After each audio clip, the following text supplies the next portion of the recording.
Hi, and welcome to the second episode of Tatsunical Topics, a series where I'll be briefly explaining one aspect about Tatsunoko vs. Capcom in hopes that those interested in the game will be a bit more knowledgeable about things that they may not have known prior to watching.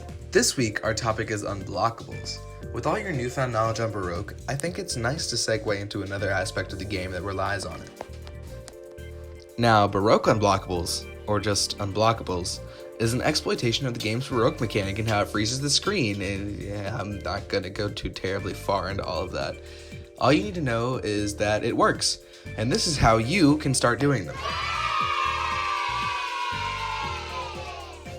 In order to perform a Baroque Unblockable, you first have to put yourself in a situation where you can Baroque, meaning you can't just walk up to your opponent and perform an Unblockable. Baroque cancels the recovery frames of your moves, so you'll have to do some sort of special first.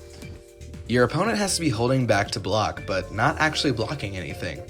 You may be wondering, how am I going to do a move that makes my opponent not block anything?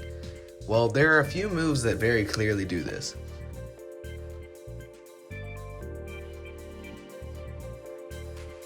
To properly execute a Baroque Unblockable, you need to plink out of Baroque into a normal. I'm going to put button annotations on screen to demonstrate what I'm talking about. Simply inputting Baroque and then a button won't actually make you perform a Baroque Unblockable. You need to plink. Essentially what that means is you're going to press the buttons for Baroque one after the other, but fast enough to where it still counts as one input.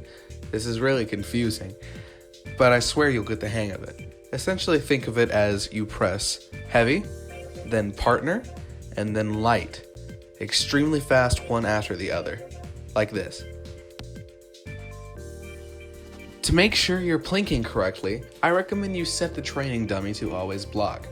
By doing this, you'll know whenever you get the plink correctly because the computer will either block or it'll take the hit, meaning you've correctly performed an unblockable. These unblockables will take a while for you to practice and perfect. I'm a regular tournament player, and I still drop these from time to time. Tries to go for the unblockable, but he hasn't gotten that all tournaments so far, honestly. You can also try to jump out of unblockables, but if your opponent times it perfectly, usually there's no escape. Or is there? Every character has the potential to do unblockables. It's up to you to do the research for your specific character, and it's more than likely that someone on the Tatsunoko vs. Capcom Discord knows what unblockables your character has. You can join that via the link in the description. For now, that's all, and I hope all of you have a wonderful day. Thanks for watching.